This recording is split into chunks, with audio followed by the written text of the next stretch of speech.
My name is Desiree Halleck, and I own Clarence Services, which is a marketing agency for startups and small businesses. And today I just want to go over a couple of tips on how to use email marketing as a sales tool. And I will be very careful not to go over my 10 minutes. And then I'm going to end it with a really quick success story about one of my clients who's actually been on Relax Teams a long time ago. So the first thing is, here are some steps to some great email marketing.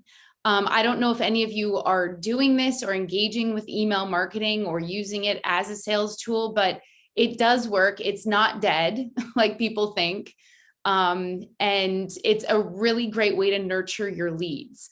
So the first thing you want to do is choose a platform that is suitable for your business and your budget. You can find free versions of email marketing tools like HubSpot or MailChimp, where you can send up to 2,000 emails per month for free.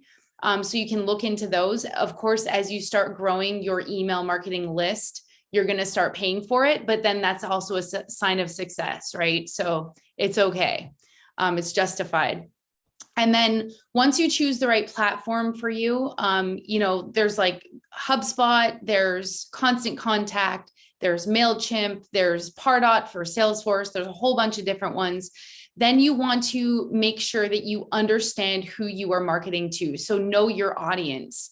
Once you know who your audience is, then you want to segment your list. So if you are a shoe store, a lot of my clients will say, I'll ask them, like, what are your segments? Where are your revenue streams coming from? And a lot of them will say, well, like, let's say they own a shoe store. Well, shoes, I sell shoes. That's my one revenue stream.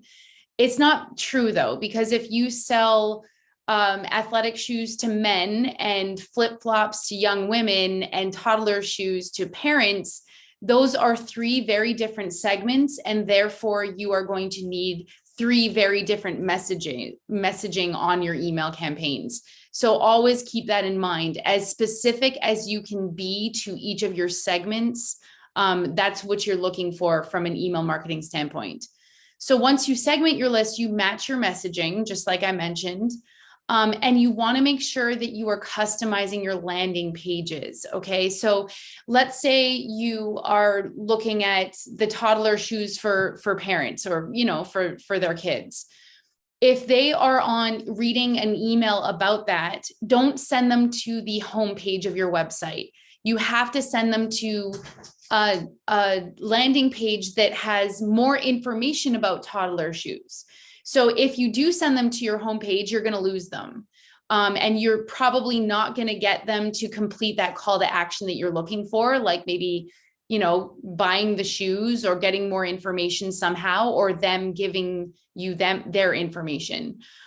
So make sure you are customizing your landing pages. And then you also want to be consistent with your emails.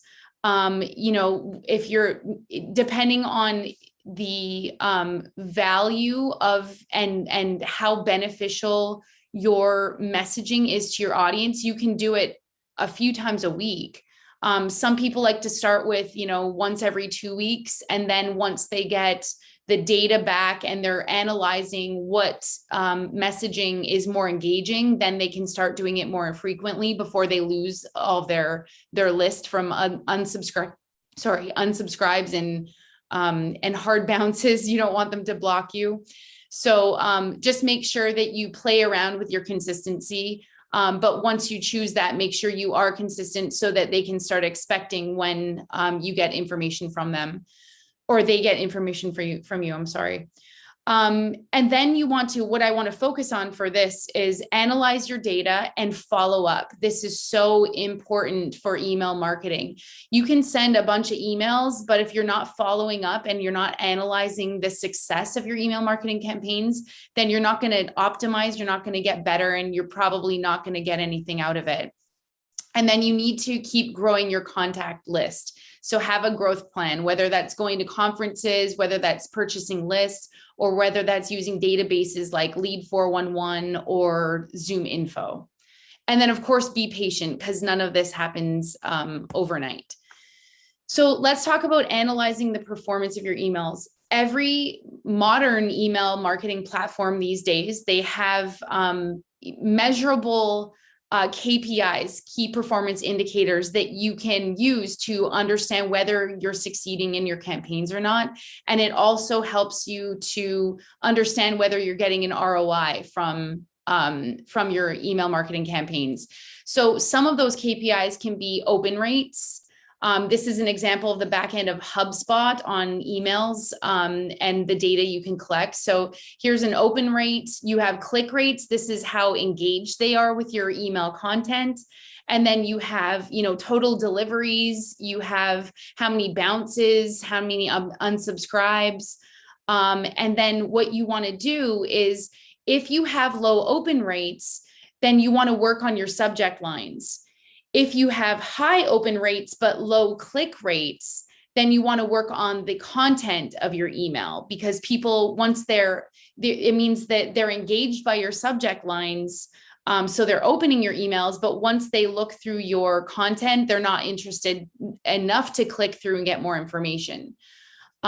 So what I want to focus on right now is, for using this as a sales tool, what I want you to do is, in your click rate section of your emails, click on the actual number or on the percentage. And what it will do is give you a list of everybody who actually clicked on your emails. And there are also heat maps on the back ends of these sales or of these marketing platforms where you can see which link they actually clicked on. What you want to do is send this list to your sales team. If you're a one-man operation, then you can call them. But if you have a sales team, send them to the sales team. And I am telling you right now that these are hot leads, because they are actually engaged enough with your content that they're clicking through to probably your website or a video or a blog or wherever you sent them to. And then you have some icebreaker to talk about, because you know which content they were actually engaged with. And your conversion rates will soar. They will absolutely increase, because you are being very targeted with your cold calling, which isn't cold anymore. It's actually hot calling. So that's a way for you to use your marketing platforms as a sales tool. And then I also want to go over a success story that I have with one of my current clients. I think we started last August, where we built 2 of their websites. They have 2, they're in, Dennis, it's Insta Answer, if you remember, Steve, and I think you use their services actually. But Insta Answer is they are a virtual answering service, and they've been around for 50 years, but it's a family-owned company, and they didn't do much marketing in the past. And now that Steve is in charge, he wanted to invest in marketing. And that's how he found me. And so they eventually worked up to investing about $500 a month. Remember, you have to be patient with your marketing investments, because it takes time to set in and kick in, and for things actually to give you a return on your investment. But what that covers is the fractional chief marketing officer services. That's 10 hours a week for them. We do 2 emails a week, industry focused emails. We create 2 videos a week for them. Right now, I think they're at about 104 videos just for one of the companies. We do 1 blog a week. We do social media posts every day. And then that includes any and all website updates in terms of content, videos, blogging, all of that kind of stuff. We grow their list. It also includes us growing their list on Lead 411. They also have started to go to trade shows to increase their list as well. They probably started with about 200 or 2,000 contacts when I first came on board, and they're around 10,000 right now. Just so you guys know the size of their email marketing list.